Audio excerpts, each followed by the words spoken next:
Hello everyone, welcome to the MCQ factory. तो आज हम एक और बहुत इंपॉर्टेंट टॉपिक लेकर आए हैं जिसका नाम है विटामिन एंड न्यूट्रिशन। 128 क्वेश्चंस हैं इस टॉपिक पे से, और इतने सारे क्वेश्चंस हैं इसका मतलब ये इंपॉर्टेंट टॉपिक तो है। एक डिजीजेस और एक टेक्सोनॉमी, ये तीन बहुत इंपॉर्टेंट पार्ट्स हैं। तो ज़रूर इसका वीडियो देखिए, सारे प्रीवियस ईयर क्वेश्चंस रिवाइज करिए और भी क्वेश्चन सॉल्व करने की कोशिश करिए। और ये विटामिन्स को याद करने का मेरे पास बहुत ही अच्छा ट्रिक है, लेकिन क्योंकि हम यहाँ पर क्वेश्चंस डिस्कस कर रहे हैं तो मैं ट्रिक तो यहाँ डिस्कस करूँगी नहीं। हाँ, याद करने का तरीका मैं आपको बता सकती हूँ, और अगर कमेंट बॉक्स में कमेंट आता है कि ये ट्रिक मैं डिस्कस करूँ तो एक सेपरेट वीडियो, छोटा सा वीडियो बनेगा, उसको बनाकर मैं डिस्कस कर दूँगी। और आपको मैं इंश्योर करती हूँ कि अगर वो ट्रिक आपके पास हो गई तो आप इसमें से कम 25 क्वेश्चन सॉल्व कर सकते हैं। तो है ना? अच्छा, तो कमेंट करके मुझे बताइए। जब तक मुझे कमेंट्स नहीं मिलेंगे मैं वो वीडियो नहीं बनाऊंगी। कम से कम आप यार कमेंट तो करके बताओ कि आपको ये ट्रिक चाहिए या नहीं चाहिए। आप रिस्पॉन्स देते नहीं हो तो कैसे पता चलेगा मुझे? और प्लीज़ प्लीज़ व्यूअर्स, आप देख रहे हैं तो प्लीज़ हमारे चैनल को सब्सक्राइब करिए कि फ्यूचर नोटिफिकेशंस आपको मिल सकें। तो शुरू करते हैं क्वेश्चन नंबर 1 से। विच one of the following groups of compound is called accessory dietary factor? अब क्योंकि हम विटामिन एंड न्यूट्रिशन पढ़ रहे हैं तो हमको पता होना चाहिए कि विटामिन को बोला जाता है एसेसरी डाइटरी फैक्टर। वैसे कभी भी पूछा जाए कि एसेसरी डाइटरी फैक्टर क्या होता है तो वो विटामिन होता है। ठीक है, अब आते हैं क्वेश्चन नंबर 2 पे। Which of the following element is not essential for plant growth? अब इस क्वेश्चन को सॉल्व करने के लिए आपको पता रहना चाहिए कि माइक्रो न्यूट्रिएंट्स और मैक्रो न्यूट्रिएंट्स क्या क्या होते हैं। ये हमारी 7th 8th क्लास की एनसीईआरटी साइंस की बुक में है, तो उसको जाइए, पढ़िए, समझिए और तब जाके इस क्वेश्चन को सॉल्व करने की कोशिश करिए। तो इसका सही आंसर होगा ए, सोडियम। माइक्रोन्यूट्रिएंट में भी सोडियम नहीं आता है। मैक्रोन्यूट्रिएंट्स तो अलग अलग होते ही हैं एनपीके अपने, लेकिन माइक्रोन्यूट्रिएंट्स में भी सोडियम नहीं आता है, तो ये एसेंशियल एलिमेंट नहीं है। अब आते हैं, Funk invented A vitamin, B hormones, C proteins, D enzymes. तो इसका सही आंसर है ए, विटामिन। फंक के बारे में बता देती हूँ। कैसिमीर फंक इनका नाम था, इन्होंने विटामिन का इन्वेंशन किया था। क्वेश्चन नंबर 4 पे आते हैं। What are vitamin? A, organic compound, B, inorganic compound, C, living organism, D, none of the above. तो विटामिन हमारे होते हैं ऑर्गेनिक कंपाउंड। इनके बारे में कुछ बता देती हूँ। ये ऑर्गेनिक कंपाउंड होते हैं और वाइटल न्यूट्रिएंट होते हैं जिसे ऑर्गेनिज्म को चाहिए होता है लिमिटेड अमाउंट में, बहुत ज़्यादा नहीं, लिमिटेड अमाउंट में। हर vitamin A, B, C, D, E, K, ये सारे लिमिटेड अमाउंट्स में चाहिए। खुद हम ये विटामिन को सिंथेसाइज नहीं कर सकते अपनी बॉडी में, इसलिए जो हम डाइट्स लेते हैं, फ्रूट्स, वेजिटेबल्स, इनके थ्रू हम इन्हें एब्जॉर्ब करते हैं अपनी बॉडी में। ठीक है, क्वेश्चन नंबर 5 पे आते हैं। Which one of the following is not an essential micronutrient for plants? ये देखिए यूपीएससी में भी आ चुका है और उत्तराखंड पीसीएस में भी आ चुका है, और अभी मैंने डिस्कस भी किया था, तो इसका सही आंसर है सी, सोडियम। अब आते हैं क्वेश्चन नंबर 6 पे। Living organism require at least 27 elements of which 15 are metals. Among these those required in major quantities include. यहाँ ये मैक्रोन्यूट्रिएंट्स के बारे में बोल रहे हैं, और वो भी मैक्रोन्यूट्रिएंट्स जो मेटल्स हैं। तो ऑप्शंस को पहले देख लेते हैं। Potassium, manganese, molybdenum and calcium. B option, potassium, molybdenum, copper and calcium. C, potassium, sodium, magnesium and calcium. D, sodium, magnesium, copper and manganese. इसका सही आंसर होगा सी। अब इसके बारे में भी बता देती हूँ कि ये जो हैं न्यूट्रिएंट्स होते हैं potassium, sodium, magnesium, calcium, sulphur और क्लोरीन। ये सारे टोटल न्यूट्रिएंट्स होते हैं, और इनमें से मेटल्स हैं potassium, sodium, magnesium and calcium. अब क्वेश्चन नंबर 7 पे आते हैं। In which category of food is the most amount of calories per unit? A, vitamin, B, fats, C, carbohydrates, D, proteins. सही आंसर इसका होगा फैट्स। फैट्स में highest calorie per unit होती है। अब क्वेश्चन नंबर 8 पे आते हैं। Apples have special value for heart patients because they are rich source of A, sodium and potassium, B, phosphorus and magnesium, C, potassium and phosphorus, D, potassium only. तो इसका सही answer होगा D, potassium only. क्यों? और potassium क्यों हमारे शरीर के लिए सबसे ज़्यादा ज़रूरी है? क्योंकि ये एक इलेक्ट्रोलाइट मिनरल है। ये हार्ट का जो रिदम होता है वो मेंटेन करने में हेल्प करती है, और ये क्योंकि एप्पल का जो ट्री है वो सॉइल से पोटेशियम एब्जॉर्ब कर लेता है, इसीलिए ये पोटेशियम में रिच होता है, ये हाई इन एंटीऑक्सीडेंट होता है। मतलब जो चीज़ें बॉडी में ऑक्सीडेशन प्रोड्यूस करती है उसको कंट्रोल करने में हेल्प करता है। ऑक्सीडेशन एंटीऑक्सीडेंट का यही काम होता है।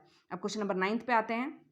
Regular intake of fresh fruits and vegetable is recommended in the diet since they are a good source of antioxidants. How do antioxidants help a person maintain health and promote longevity? अब वही antioxidants क्या होते हैं ये देखिए, UPSC का ये application based question है कि क्या है antioxidant. A, they activate the enzyme necessary for vitamin synthesis in the body and help prevent vitamin deficiency. B, they prevent excessive oxidation of carbohydrates, fats and protein in the body and help avoid unnecessary wastage of energy. C, they neutralize the free radicals produced in the body during metabolism. D, they activate certain genes in the cells of the body and help delay the aging process. Antioxidants का क्या क्या role होता है? इसका सही answer है C, they neutralize the free radicals produced in the body during metabolism. अब इसके बारे में एक बार अच्छे से एक्सप्लेन कर देती हूँ। एंटीऑक्सीडेंट क्या करते हैं? दूसरे मॉलिक्यूल्स का ऑक्सीडेशन रोकते हैं। ऑक्सीडेशन होने से क्या होता है? मॉलिक्यूल्स में जब ऑक्सीडेशन होने लग जाता है तो सेल्स डैमेज होने लग जाते हैं। इसी को एंटीऑक्सीडेंट्स प्रिवेंट करते हैं। तो वो सारे वेजिटेबल्स, स्पिनच और जैसे एप्पल हो गए, ये सारे एंटीऑक्सीडेंट वाली चीज़ें हम खाते हैं तो ये हमारे सेल को डैमेज होने से रोकता है, ठीक है। और एंटीऑक्सीडेंट का सबसे अच्छा सोर्स है विटामिन सी। विटामिन सी को एस्कॉर्बिक एसिड भी बोला जाता है। तो नेक्स्ट क्वेश्चन पे प्रोसीड करते हैं। Question number 10, which of the following vitamin and deficiency diseases is wrongly matched? A, calciferol, osteomalacia, B, niacin pellagra, C, cobalamin pernicious anaemia, D, riboflavin beri. इसका सही आंसर है डी, राइबोफ्लेविन बेरी जो होता है वो vitamin B1 की deficiency से होता है, ठीक है। और उस विटामिन बी को बोला जाता है थायमिन, राइबोफ्लिन नहीं बोला जाता है। राइबोफ्लिन जो है विटामिन B2 का नाम है, ठीक है, विटामिन B2 का। और विटामिन B2 की डेफिशिएंसी से क्या होता है? माल न्यूट्रिशन। तो याद रखना कि B1 का नाम होता है थायमिन और B1 से बेरी। अगर यहाँ पे B1 दिया रहता और बेरी दिया रहता तो सही आंसर होता। और उसका दूसरा नाम जो है थायमिन वो दिया हुआ है साइंटिफिक नेम, तो आप वो यूज़ कर सकते हैं, ठीक है। क्वेश्चन नंबर 11 पे आते हैं। Among the following vegetables the maximum vitamin C is found in? A, chilli, B, pumpkin, C, pea, D, radish. अब विटामिन सी से रिलेटेड बहुत सारे क्वेश्चन रिपीट होते जाएंगे, लेकिन ऑप्शंस अलग अलग होंगे, तो ध्यान से देखिएगा और समझिएगा कि विटामिन सी कितना इंपॉर्टेंट है। विटामिन सी का केमिकल नेम है एस्कॉर्बिक एसिड, विटामिन बी का केमिकल नेम है थायमिन, विटामिन B2 का नाम है राइबोफ्लेविन, ठीक है। तो इसका सही आंसर है ए, चिली। क्वेश्चन नंबर 12 की तरफ आते हैं। The vitamin which is found in citrus fruits and is necessary for maintaining healthy skin is? सबको पता है कि सिट्रस फ्रूट किस विटामिन में पाया जाता है? Vitamin C. The main source of vitamin C is raw and fresh fruits, B, milk, C, ghee, D, pulses. सही आंसर है A, raw and fresh fruits. Question number 14 पे आते हैं। Kanchan is an improved variety of A, grapes, B, Indian gooseberry, C, guava, D, mango। अब gooseberry क्या होता है भाई? गूसबेरी को हिंदी में आंवला बोलते हैं, इंग्लिश में गूसबेरी बोलते हैं, ठीक है। तो इसका सही आंसर है बी, गूसबेरी मतलब आंवला क्योंकि खट्टा होता है तो विटामिन सी का रिच सोर्स होता है। जो भी खट्टे फ्रूट्स एंड वेजिटेबल्स होते हैं वो विटामिन सी के रिच सोर्स होते हैं। अब इसमें से पूछ रहा है, ये नहीं पूछ रहा है कि रिच सोर्स कौन सा है, लेकिन ये पूछा जा रहा है कि best source of vitamin C क्या है? एप्पल, मैंगो, मिल्क या गूसबेरी? तो गूसबेरी मतलब आंवला। क्वेश्चन नंबर 16 पे आते हैं। Which of the following has the highest content of vitamin C? A, carrot, B, guava, C, mango, D, orange. सबसे खट्टा इसमें से क्या है? ऑरेंज। सिट्रस है इसलिए विटामिन सी का रिचेस्ट सोर्स है। क्वेश्चन नंबर 17 पे आते हैं। The chemical name of vitamin C is? बताया था मैंने, A, ascorbic acid, B, thiamine, C, citric acid, D, tartaric acid.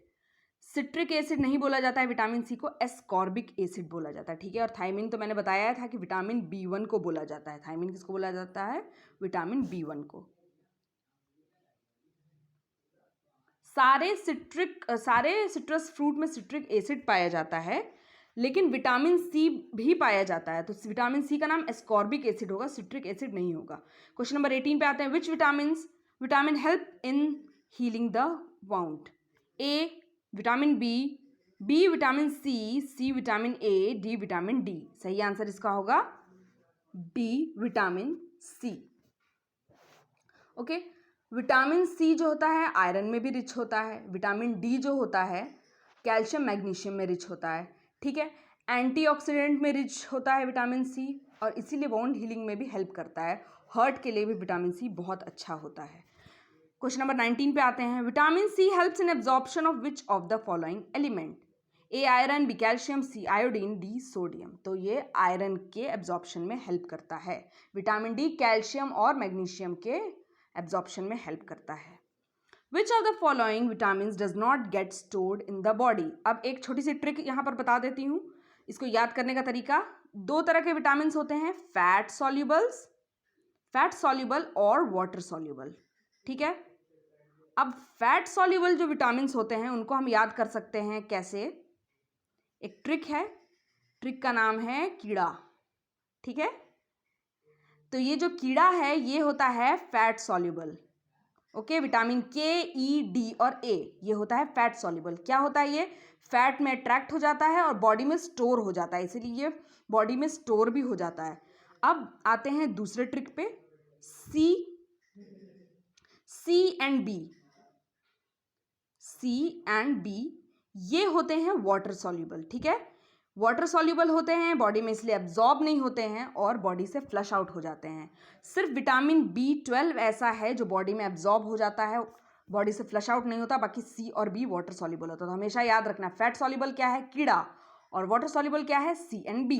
अब ऐसे बहुत सारे क्वेश्चंस आएंगे, आप सॉल्व कर लोगे। ठीक उसी तरीके से मैंने बोला है कि कमेंट बॉक्स में कमेंट करना है कि आपको विटामिन का जो केमिकल नेम है वो याद करने का ट्रिक चाहिए कि नहीं चाहिए। जितने ज़्यादा कमेंट्स आएंगे मैं तभी वीडियो बनाऊंगी, नहीं तो मुझे क्या मतलब है।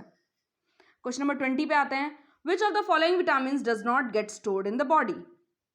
ए vitamin A, B vitamin C vitamin D vitamin E. अब कीड़ा में क्या क्या आता है? ई, डी, ए तो आ गया, सी तो नहीं आया क्योंकि सी क्या है? Water soluble. अब आते हैं क्वेश्चन नंबर 21 पे। Which of the following vitamin deficiency causes disease of slow blood coagulation? Blood coagulation का मतलब क्लॉटिंग भी होता है, तो इसका सही आंसर होगा विटामिन के। विटामिन के जो होता है ये ब्लड क्लॉटिंग में को प्रिवेंट करता है। अगर विटामिन के की डेफिशिएंसी बॉडी में होती है तो अनकंट्रोल्ड ब्लीडिंग होती है जो कंट्रोल नहीं हो पाती है, इसीलिए इसको विटामिन के को एंटी हेमोरेजिक भी बोला जाता है कि ये ब्लड का एक्सेसिव जो ब्लीडिंग होता है वो प्रिवेंट करता है। अब आते हैं क्वेश्चन नंबर 22 पे। Which one of the following vitamin is responsible for blood clotting? A, C, B, K, C, E, D, D। तो B विटामिन के जो है वो ब्लड क्लॉटिंग में प्रिवेंशन करता है। क्वेश्चन नंबर 23 पे आते हैं। Which of the following vitamin is used as an antidote to anticoagulant poisons? वही कि मतलब ब्लड क्लॉटिंग में किसको कौन प्रिवेंट करता है? तो यही विटामिन के। विटामिन के आंसर होगा इसका D. Question number 24। Which of the following is synthesised by intestinal bacteria? A vitamin B12, B vitamin C vitamin K, D both A and C. मतलब विटामिन B12 और विटामिन के intestine किसको synthesise करता है? तो इसका ऑप्शन होगा D. Vitamin B12 को भी सिंथेसाइज करता है और विटामिन के को भी सिंथेसाइज करता है। अब आते हैं, the source of vitamin D is, आंख बंद करके कोई भी बता सकता है, सनलाइट होता है विटामिन डी का source. A lemon, B sunrays, C orange, D cashew nut. तो B sunrays. The vitamin available from sunrays is A, B, C या D?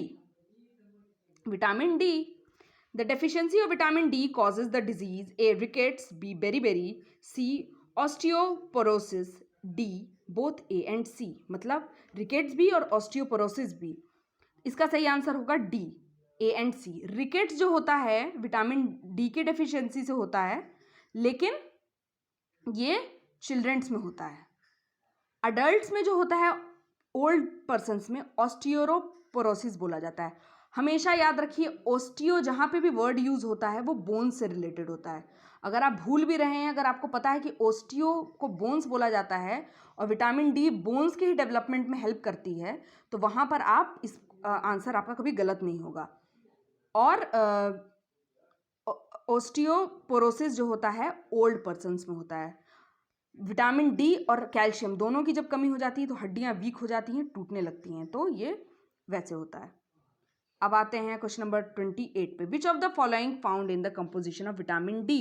A ascorbic acid, B calciferol, C folic acid, D retinol. अब आपको पता होना चाहिए कि vitamin D को calciferol बोला जाता है, ठीक है। इसके दो और पार्ट्स होते हैं, विटामिन D2 और विटामिन D3, ठीक है।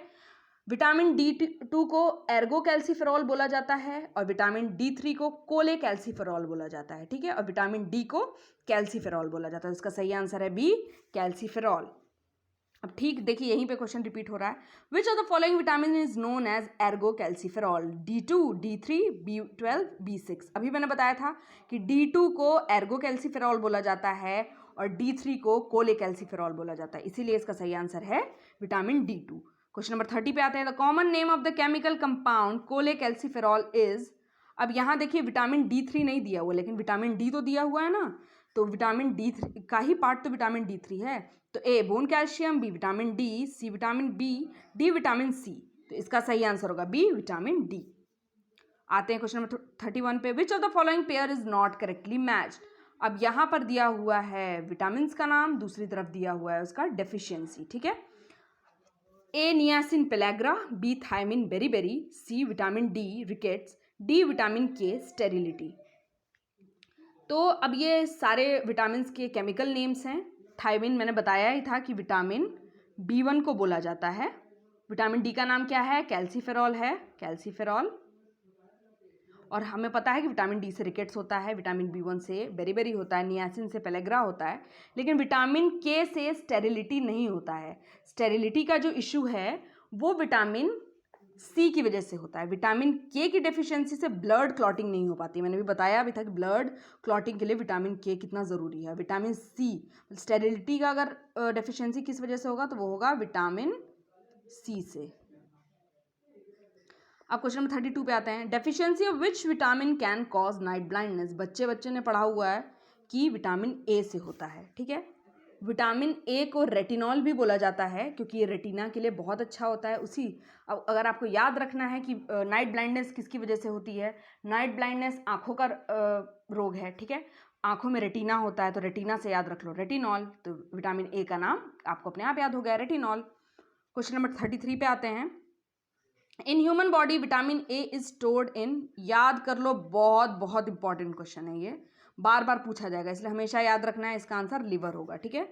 ऑप्शन है लिवर, किडनी, लंग या स्किन। तो इसका सही आंसर होगा ए, लिवर। क्वेश्चन नंबर 34 पे आते हैं। Which of the following contains more vitamin A content? A cabbage, B carrot, C cauliflower, D spinach. सही आंसर होगा carrot. Carrot is the richest source of vitamin A. ये vitamin सी नहीं, vitamin A का richest source है। Red दिखता है, eyes के लिए बहुत अच्छा होता है, इसीलिए rich source of vitamin A है। विटामिन ए को क्या बोलते हैं? रेटिनॉल। और आपको कमेंट करके बताना है कि ये सारे केमिकल नेम याद करने का आपको ट्रिक चाहिए कि नहीं चाहिए, ठीक है, भूलिएगा मत। क्वेश्चन नंबर 35 पे आते हैं। Which of the following is the richest source of vitamin A? A apple, B papaya, C guava, D mango. अरे यहाँ पर तो कैरेट है ही नहीं, तो कुछ ना कुछ तो ऑप्शन हमें यूज करना होगा ना। तो इसका सही आंसर होगा डी, मैंगो। मैंगो के बारे में बता देती हूँ। मैंगो में थोड़ा विटामिन ए भी पाया जाता है और विटामिन सी और ई भी पाया जाता है, तो इन सब में सबसे ज़्यादा विटामिन ए मैंगो में पाया जाता है। क्वेश्चन नंबर 36 पे आता है। Which one of the following is an important source of vitamin E? A palm oil, B coconut oil, C wheat germ oil, D mustard oil. तो इसका सही आंसर होगा सी, व्हीट जम ऑयल। और ये जो होता है wheat germ oil vitamin E में रिच होता है, और मैंने बताया था कीड़ा, ये कौन सा सॉल्युबल होता है? ये सारा फैट सॉल्युबल होता है, ठीक है। Which one of the following is not formed in our body? A vitamin A, B protein, C enzyme, D hormone. तो विटामिन वैसे भी हमारे बॉडी में सिंथेसाइज नहीं हो पाते हैं, फॉर्म नहीं हो पाते हैं, इसीलिए इसका सही आंसर है विटामिन ए। अब आते हैं। Which of the following vitamin contains cobalt? अब ये देखिए कितनी बार ये क्वेश्चन पूछा जा चुका है। आप देखिए बहुत बार इस क्वेश्चन को पूछा जा चुका है, तो कितना इंपॉर्टेंट होगा। तो प्लीज़ मार्क इट इम्पॉर्टेंट और इसको प्रैक्टिस करना है। तो पूछा गया कि विटामिन कौन सा विटामिन कोबाल्ट में रिच होता है? ए B6, B2, B1 या B12? तो इसका सही आंसर होगा विटामिन B12। अब देखते हैं कैसे विटामिन B12 होता है इसका सही आंसर। विटामिन B12 को बोला जाता है कोबालैमिन, ठीक है। और आपको पता है कि विटामिन B और C जो है ये वाटर सॉल्युबल होते हैं, ठीक है। इसकी डेफिशिएंसी जो होती है एनीमिया और नर्वस सिस्टम को जनरेट कर देती है, नर्वस सिस्टम प्रॉब्लम्स को, ठीक है। और विटामिन B12 में कोबाल्ट पाया जाता है। और एक बार ज़रूर हम लोग को देखना चाहिए कि विटामिन B12 का आखिर फॉर्मूला होता क्या है। तो देखते हैं, इसका फॉर्मूला होता है C63H88 CON14 O14P। अब आते हैं क्वेश्चन नंबर 39 पे। Which of the following metals is present in vitamin B12? अभी तो डिस्कस किया था, क्या? A cobalt. 40 cyanocobalamin is vitamin C, vitamin B2, vitamin B6, vitamin B12। अभी मैंने बताया था कि कोबालामिन जो नाम है वो किसका नाम है? विटामिन B12 का, ठीक है। तो यहाँ पे साइनोकोबैलामिन बोला है तो कंफ्यूज नहीं होना है। B12 की डेफिशिएंसी को कम करने के लिए जो सिंथेटिक विटामिन प्रोसेस किया जाता है उसी को बोला जाता है साइनोकोबैलामिन, ठीक है। तो ये भी रिच होता है विटामिन B12 में। थायमीन इज, शुरू में ही मैंने बताया था कि विटामिन B1 होता है, ठीक है। और इससे बेरी इसकी डिफिशियंसी से बेरी हो जाता है, ठीक है। तो विटामिन B1 का क्या नाम हो गया आपका? थायमीन। ए का क्या नाम था? रेटिनॉल। सी का क्या नाम था? Ascorbic acid. पूरा वीडियो देखिए, आपको पढ़ते पढ़ते आधे विटामिन तो मैं ऐसे ही याद करवा दूंगी। अब आते हैं वाटर सॉल्युबल विटामिन इज, पहले ही बताया था कि कीड़ा जो है फैट सॉल्युबल होता है, तो कौन सा वाटर सॉल्युबल होता है? बी एंड सी। तो इसमें बी है नहीं तो सी। अब which vitamin is water soluble? Again same question, क्या यहाँ सी नहीं है तो बी। अब आते हैं क्वेश्चन नंबर 44 पे। Some vitamins are fat soluble while other are water soluble. Which are water solubles? कीड़ा तो नहीं होगा, KEDA नहीं, ABND भी नहीं, BB जिसमें आ रहा है तो वो तो वाटर सॉल्युबल है ही नहीं, वो तो फैट सॉल्युबल मतलब A और D होते हैं। तो वाटर सॉल्युबल क्या होगा? B and C। Question number 45। A person will suffer from beriberi rickets and scurvy if he is not taking adequate amount of. अब हमें इसमें ये पता करना है कि बेरी किस में रिच होता है, बेरी किसके डेफिशिएंसी से होता है, रिकेट्स किसके डेफिशिएंसी से होता है, और स्कर्वी किसके डेफिशिएंसी से होता है। बेरी किसके डेफिशिएंसी से होता है? थायमीन का क्या नाम है? B1, vitamin B1। रिकेट्स किससे होता है? विटामिन D से। विटामिन D का क्या नाम है? कैल्सीफेरॉल। स्कर्वी किससे होता है? विटामिन C से। विटामिन C का क्या नाम है? Ascorbic acid. तो मैंने बता ही दिया, तो इसका सही आंसर होगा B1, D and C। Beriberi B1, rickets D, scurvy C। Question number 46 पे आते हैं। Which one of the following vitamin is helpful in keeping a dream in memory for a longer duration? इसका सही answer होगा B6, ठीक है। Question number 47 पे आते हैं। Which of the following pairs is not correctly matched? A vitamin A oranges, vitamin D code liver oil, vitamin E wheat germ oil, vitamin K alpha. अब यहाँ आप देखिए कि ऑरेंज तो किसी भी हिसाब से विटामिन A में रिच नहीं होता है, विटामिन C में होता है। तो सही आंसर इसका विटामिन A है। विटामिन A जो है कैरेट जो होता है विटामिन A में रिच होता है। बाकी D सही है, cod liver oil, E wheat germ oil और vitamin K alpha. Question number 48 पे आते हैं। Which of one of the following pairs is not correctly matched? A vitamin A night blindness, B vitamin B3 pellagra, C vitamin D colour blindness, D folic acid anaemia. अब आपको पता है कि vitamin D जो है उसकी deficiency से rickets होता है, कलर ब्लाइंडनेस नहीं होता। तो सही आंसर इसका है C, ठीक है। अब इसके बारे में थोड़ा बता देती हूँ। B9 को बोला जाता है, विटामिन B9 को फॉलिक एसिड, ठीक है। इसके डेफिशिएंसी से एनीमिया होता है। B3 को नियासिन बोला जाता है और उसकी डेफिशिएंसी से पेलाग्रा होता है। विटामिन A का क्या नाम है? रेटिनॉल, ठीक है। बहुत अच्छी ट्रिक है मेरे पास एक, इनको याद करवाने की। अब आते क्वेश्चन नंबर 49 पे। Which of the following pairs is not correctly matched? A retinol, xerophthalmia, B tocopherol beri, C cyanocobalamin anaemia, D ergocalciferol, rickets. कौन सा सही मैच नहीं है? तो बी टोकोफेरॉल, बेरीबेरी। टोकोफेरॉल का जो नेम है, केमिकल नेम, वो है विटामिन ई। अब आपको पता होना चाहिए कि बेरीबेरी किसके डेफिशिएंसी से होता है, वो है विटामिन B1। तो ये इसीलिए गलत है। 50 पे आते हैं, लास्ट क्वेश्चन है हमारा। बाकी नेक्स्ट क्वेश्चन हम नेक्स्ट वीडियो में डिस्कस करेंगे। तो प्लीज़ इस वीडियो को पूरा देखिए, एंड तक देखिए, और हमारे चैनल को सब्सक्राइब करिए फ्यूचर अपडेट्स के लिए। पूरा हमारा इंटेंशन है कि बायोलॉजी पूरा कंप्लीट करें, क्योंकि सबसे ज़्यादा क्वेश्चन बायोलॉजी से पूछे जाते हैं। तो 50 डिस्कस करते हैं। Which among the following pairs is not correctly match? A thiamine, beriberi, B vitamin D, rickets, C vitamin K, sterility, B D niacin, pellagra. अभी मैंने बताया भी था कि विटामिन बी थ्री को नियासिन बोलते हैं, ठीक है। तो सही है इसका पेलाग्रा। थाइमीन क्या होता है? B1। विटामिन डी तो पता ही है क्या होता है, कैल्सीफेरॉल, उससे रिकेट्स। विटामिन के का मैंने पहले भी बताया था कि ये ब्लड क्लॉटिंग में हेल्प करता है इससे, और इसकी डेफिशिएंसी से ब्लड क्लॉटिंग नहीं हो पाती है। स्टेरिलिटी जिस वजह से होता है वो विटामिन सी की डेफिशिएंसी से होता है, ठीक है। तो यहीं पे अपना वीडियो ख़त्म करते हैं। Thank you. नेक्स्ट वीडियो ज़रूर देखिएगा।